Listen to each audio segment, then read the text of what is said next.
nais mong hadlangan o tutulan ang isang ordinansa, subalit hindi mo pa ma-imagine ang mga karapatan at skills na kailangan mo upang hadlangan ito.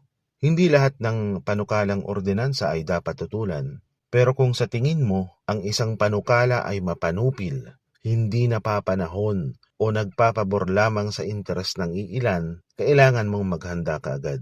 Dapat alam mo ang timing kung kailan ka kikilos para hindi ka mapahiya at alam mo ang eksaktong gagawin mo. Layunin ng video na ito na samahan ka sa mahirap na landas ng pagtutol sa loob ng legislative process upang sa bandang huli, hindi ka man magtagumpay ay naipaglaban mo ang iyong paninindigan.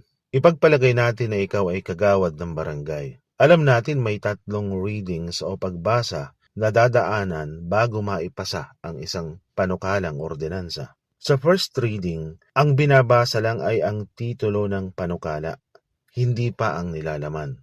Sa puntong ito, wala ka pang dapat gawin. Hayaan mo muna. Pagkatapos basahin ang titulo, karaniwang nire-refer ang panukala sa angkop na komitiba para pag-aralan at busisiin. Quick note lang po, maaaring magkaiba ang internal rules at practice ng bawat sanggunian, kaya i-check mo pa rin ang rules ninyo kung ito ang eksaktong nangyayari. Pagdating sa komitiba, isipin mo ito. Member ka ba ng komitiba na pinuntahan ng panukala?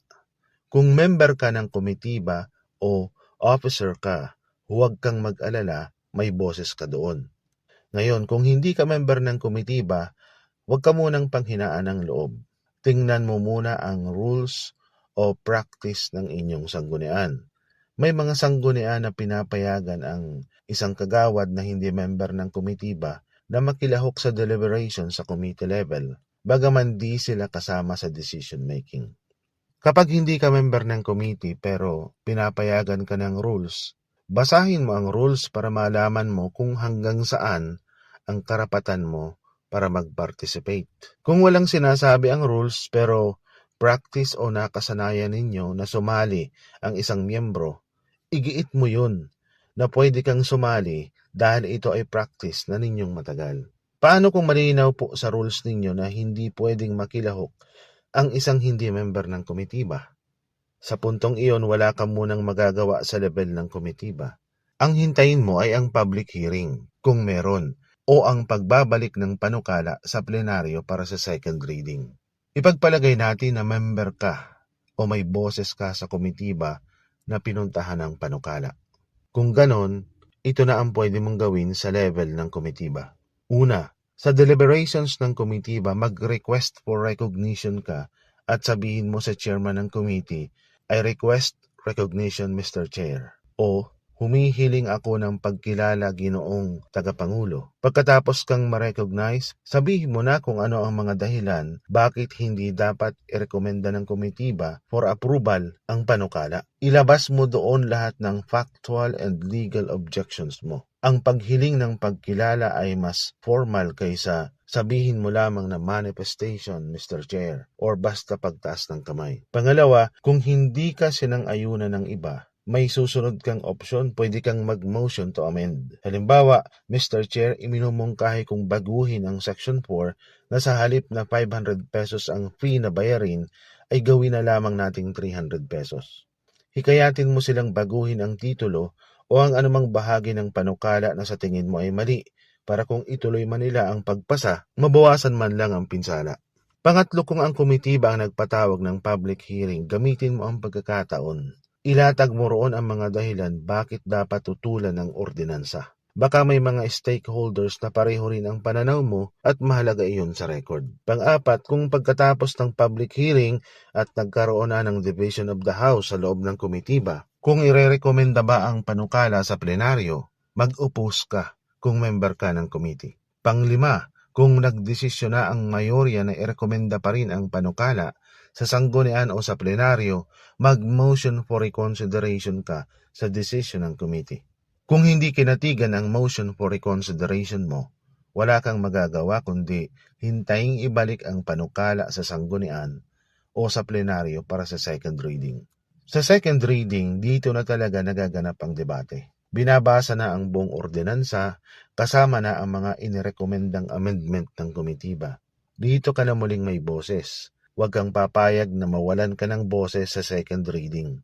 Ano ang pwede mong gawin sa second reading?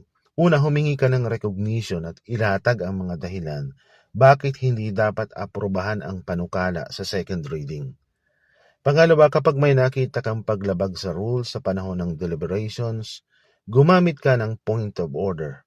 At kung nalalabag ang karapatan mo bilang kasapi, gumamit ka ng point of privilege. Tinalakay ko na ang mga ito sa ibang video sa channel. Halimbawa, ang presiding officer na lamang ang nagsasalita at kampi na siya para aprobahan ng ordinansa kahit ayon sa inyong rules ay dapat neutral lang siya, mag-point of order ka. Pangatlo, pwede ka ring mag-motion para amyendahan ang ilang probisyon ng panukalang ordinansa. Pang-apat, kapag nagpas siya ng magsagawa ng botohan kung aaprobahan ba ang ordinansa sa second reading, pwede kang mag-motion to divide the question. Mr. Presiding Officer, motion to divide the question.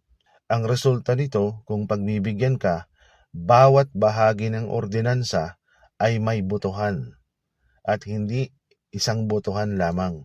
Isang division of the House para sa titulo at may division of the House sa bawat section na may tutol ka. Sa ganitong paraan, sunod-sunod rin ang pag-oppose mo at maipaparecord mo ang dahilan ng pagtutol mo sa bawat bahagi ng panukala. Panglima, kapag dumating na ang botohan na pagbigyan man ang motion to divide the question o hindi, mag-oppose ka. Pang-anim, kung inaprobahan na for second reading, mag-motion for reconsideration ka sa desisyon ng sanggunian. Kung hindi ka pa rin kinatigan ng karamihan at hindi na pagbigyan ang motion mo, sa puntong iyon wala ka nang magagawa sa second reading. Ang hihintayin mo ay ang third reading o final reading. Dumating na kayo sa third reading. Sa third reading, kadalasan ay bawal na ang debate at bawal na rin ang amendment. Ang binabasa na lamang ay ang titulo at pagkatapos ay botohan na kung aaprobahan ba ang ordinansa o hindi. Sa puntong ito, ang magagawa mo ay mag-oppose pagdating ng division of the House. Kung maaprobahan pa rin ang ordinansa, may isa ka pang pwedeng gawin. Pwede kang mag-motion for reconsideration sa naging desisyon ng sanggunian na aprobahan for third reading ang panukala. Kung hindi ka pa rin katigan, doon na nagtatapos ang proseso sa loob ng sanggunian. Kapag nagawa mo na ang lahat ng pwede mong gawin sa loob ng proseso, mahalagang marunong ka ring tumanggap at gumalang sa desisyon ng sanggunian. Pero hindi pa roon nagtatapos ang lahat sa labas ng sanggunian. Ang pag-asa mo pang isa ay ang review ng nakatataas na sanggunian tulad ng Sangguniang Bayan o Sangguniang Panlungsod. At kung hindi pa rin pumabor sa iyo ang desisyon ng nakatataas na sanggunian, maaari pa rin questionin sa tamang korte ang ordinansa kung ito ay iligal, labag sa konstitusyon o ipinasa ng may pag-abuso sa kapangyarihan. Kung may natutunan ka po sa video na ito, mag-like ka po at mag-subscribe. Maraming salamat sa iyong panonood.